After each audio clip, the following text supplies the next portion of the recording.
지난 시간 우리는 프랭키를 만났습니다. 완벽한 육아를 받았지만 여전히 두려움을 느끼는 아이. 침대 및 괴물을 무서워하고 욕조 배수구에 빨려들까 걱정하는 아이. 그리고 우리는 배웠죠. 이런 두려움은 문제가 아니라 성장의 신호라는 것을. 하지만 여기서 자연스럽게 다음 질문이 떠오릅니다. 그렇다면 아이들은 어떻게 이 두려움을 극복할까요? 오늘은 그 놀라운 이야기를 들려드리려고 합니다. 한 아이가 무서운 호랑이를 웃는 호랑이로 바꾸는 정말 마법 같은 여정 말이에요. 자, 이제 제인이라는 아이를 만나볼까요? 제인은 2살이 채 되기 전 어느 날 웃는 호랑이를 처음 만났습니다. 제가 제인의 조부모님 댁을 방문했을 때였어요. 제인이 마침 낮잠에서 막 깨어난 참이었죠. 제인은 나를 보고도 인사조차 하지 않았어요. 마치 무대 준비가 덜 된 채로 공연이 시작된 것에 화가 난 배우처럼 보였습니다. 그런데 잠시 후 제인은 외출 준비를 마쳤어요. 하얀 장갑까지 끼고 아주 멋지게 차려입었죠. 그리고는 여전히 나를 쳐다보지도 않은 채 갑자기 단호하게 말했습니다. 안 돼, 안 된다니까. 웃는 호랑이, 너는 아이스크림 사러 가는데 따라올 수 없어. 그냥 집에 있어. 제인은 가도 되지만 가자, 제인.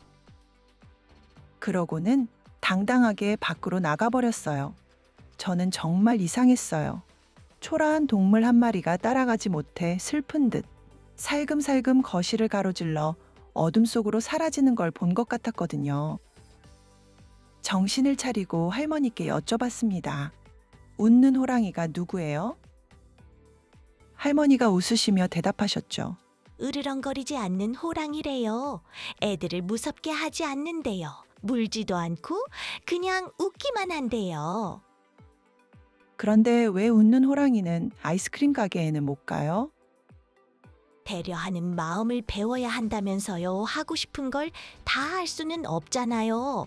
제인이 그렇게 말하더라고요. 저녁 식사 때도 제인은 저를 거의 쳐다보지 않았어요. 식탁에는 도끼, 개, 곰 등 여러 상상의 친구들을 위한 자리가 정해져 있었고 이 모든 것을 지휘하는 제인은 때때로 자기 이름을 불러도 대답하지 않았죠. 그제야 깨달았습니다. 할머니가 오후 내내 조금 지쳐 보이셨던 이유를요. 그런데 말이죠. 웃는 호랑이는 정말 착한 호랑이였어요. 보통 호랑이한테서 볼 수 있는 사나움은 전혀 없었고 말썽도 부리지 않았어요. 자신의 바람과 반대되는 명령에도 순순히 따랐죠.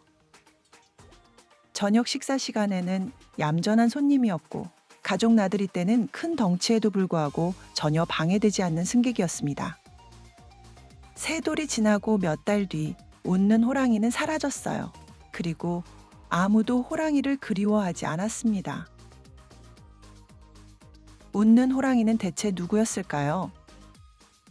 호랑이가 처음 나타난 시점을 생각해보면 답이 보입니다. 웃는 호랑이는 밤에 잠을 설치게 하던 무서운 호랑이의 후손이었어요. 제인이 꼬마 여자아이를 잡아먹을지도 모르는 무서운 동물들을 두려워하던 바로 그 시기에 갑자기 나타났죠. 하지만 이 호랑이는 절대 물지 않았어요. 그 시절 제인은 이웃집 개도 무서워했거든요. 상상 속 위험 앞에서 작아지고 무력해지던 시기였죠. 그런데 생각해 보세요. 만약 하루 종일 부모 곁에만 머물러야 하고 부모를 떠나는 게 두려워서 밖에 나가면 무서운 짐승을 만날까봐, 꿈에서 괴물이 나올까봐 잠들지 못한다면 아이는 이런 두려움에 대처하기 위해 자신만의 방법을 개발하지 못하고 그저 부모에게 더 의존하게 됩니다. 하지만 제인은 달랐어요. 제인은 호랑이를 무서워하는 대신 호랑이를 자기가 통제할 수 있는 존재로 만들어버렸어요. 너는 아이스크림 사러 못 가. 집에 있어. 이렇게 명령할 수 있는 호랑이. 으르렁거리지 않고 웃기만 하는 호랑이.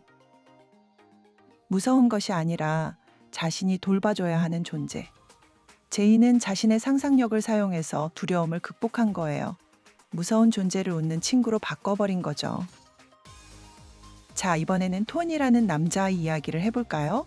토니는 제인과는 완전히 다른 방식으로 두려움을 극복했습니다. 토니는 상상놀이에 별로 관심이 없었어요. 호랑이를 잡는 척하거나 호랑이 그림을 그리거나 호랑이를 길들이는 놀이 같은 건 재미없어 했죠. 그런 방법은 토니한테 맞지 않았어요. 토니가 무서워한 건 호랑이가 아니었거든요. 토니는 낯선 것, 친숙하지 않은 것, 모르는 것을 두려워했어요. 그래서 토니의 해결 방법은 바로 알아내는 것이었습니다. 2살 무렵, 토니가 가장 좋아하는 장난감은 무엇이었을까요? 작은 스크루드라이버였어요. 주머니에 쏙 들어가는 크기의 스크루드라이버를 어디를 가든 가지고 다녔죠. 말도 제대로 못하던 때부터 토니는 그 드라이버 하나로 집안을 완전히 해체하기 시작했어요. 찬장문에 경첩을 풀어서 문짝이 덜렁거리게 만들고 의자와 탁자의 바퀴를 빼서는 모래밭에 숨겨놨다가 나중에 녹슬어 있는 걸 발견하게 하고 토니는 세상이 어떻게 작동하는지 알고 싶었던 거예요. 다른 2살 배기들처럼 토니도 진공청소기의 큰 소리를 무서워했어요. 하지만 토니는 어떻게 했을까요? 일부 아이들은 스위치를 켜고 끄는 법을 배워서 스스로 소음을 조절하면서 두려움을 극복했어요. 장난치기 좋아하는 아이들은 자신이 진공청소기인 척하면서 두려움을 극복했죠. 바닥을 굴러다니면서 부웅 하고 소리를 내는 거예요. 토니는 어떻게 했을까요? 토니는 진공청소기를 완전히 분해했습니다. 부품 하나하나를 꺼내보고 어떻게 작동하는지 이해하려고 했어요. 아, 이렇게 생겼구나. 이래서 이런 소리가 나는구나. 이해하니까 더 이상 무섭지 않았던 거죠. 제인과 토니, 완전히 다른 2 아이지만 이들이 한 일은 본질적으로 같았어요. 바로 자신만의 방식으로 두려움을 극복한 거죠. 제인은 상상력을 사용했어요. 무서운 호랑이를 웃는 호랑이로 위협적인 존재를 통제 가능한 친구로 바꿔버렸죠. 토니는 지성을 사용했어요. 모르는 게 무서운 거라면 알면 되잖아요. 세상이 어떻게 작동하는지 이해하면서 두려움을 극복했습니다. 둘 다 놀라운 방법이에요. 그리고 둘 다 똑같이 건강한 방법입니다. 여기서 중요한 질문이 생깁니다. 그렇다면 부모는 무엇을 해야 할까요? 첫째, 아이가 자신만의 방법을 찾을 수 있도록 기회를 주세요.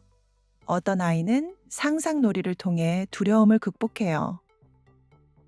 인형놀이, 역할놀이, 이야기 만들기. 이런 활동들이 아이에게는 단순한 놀이가 아니라 두려움과 싸우는 훈련장이에요. 어떤 아이는 탐구를 통해 두려움을 극복해요. 분해하고 조립하고 실험하고 질문하고. 이것도 역시 두려움과 싸우는 방법이죠. 둘째, 아이의 상상력과 지적 호기심을 북돋아 주세요. 하지만 너무 과도한 기대는 하지 마세요. 우리 아이는 창의적이어야 해. 우리 아이는 똑똑해야 해. 이런 압박은 오히려 아이를 힘들게 만들어요. 셋째, 현실의 두려움을 최소화하세요. 아이가 상상 속에서 호랑이를 무서워하는 건 괜찮아요. 그건 아이가 스스로 처리할 수 있는 두려움이거든요. 하지만 만약 부모가 정말로 무섭다면, 실제로 심한 체벌을 받거나 격렬한 분노를 목격한다면 그건 상상이 아니라 현실이에요. 그리고 현실의 두려움은 상상놀이로 극복할 수 없어요.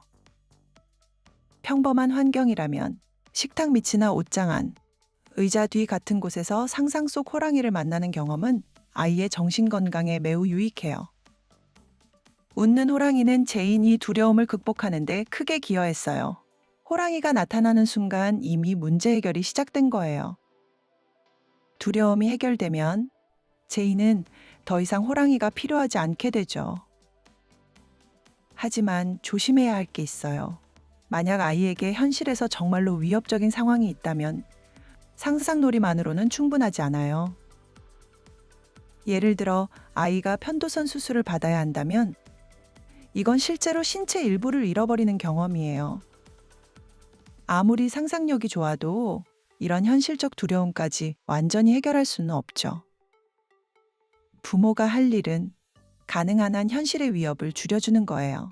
그래야 아이가 상상 속에서 자유롭게 두려움과 싸울 수 있거든요. 제인의 웃는 호랑이, 토니의 스크루드라이버. 겉보기엔 전혀 다른 두 아이지만 이들은 같은 일을 하고 있었습니다. 바로 자신만의 방식으로 두려움과 맞서 싸우는 것이죠. 제인은 무서운 호랑이를 상상 속에서 웃는 호랑이로 바꿔버렸어요. 더 이상 위협적이지 않은 자신이 통제할 수 있는 존재로 만든 거죠. 토니는 세상을 이해함으로써 두려움을 극복했습니다. 모르는 것이 무서운 거라면 알면 되는 거잖아요. 두 아이 모두 놀라운 일을 해냈습니다. 자신의 내면에 있는 힘을 발견하고 그 힘으로 세상과 맞섰던 거예요. 우리 어른들이 할 일은 무엇일까요? 아이들이 자기만의 방식으로 두려움을 극복할 수 있도록 안전한 공간을 만들어주는 것입니다. 상상놀이를 할 수 있는 자유, 탐구할 수 있는 기회, 그리고 필요할 때 의지할 수 있는 든든한 존재가 되어주는 것. 그리고 한 가지 더, 아이의 방법이 우리와 다르더라도 존중해주는 거예요. 어떤 아이는 제인처럼 상상 속에서 싸우고 어떤 아이는 토니처럼 현실을 분석하죠. 둘 다 완벽하게 괜찮은 방법이에요. 다음 편에서는 생후 첫 18개월, 아기가 세상을 처음 만나는 그 놀라운 순간들을 함께 탐험합니다. 아기는 왜 미소 짓는 걸까요? 조각 맞추기 퍼즐처럼 복잡한 세상을 어떻게 이해해 나갈까요? 그리고 엄마가 눈앞에서 사라지면 정말로 사라진 걸까요? 인간이 되어가는 가장 신비로운 여정으로 다시 한번 여러분을 초대합니다.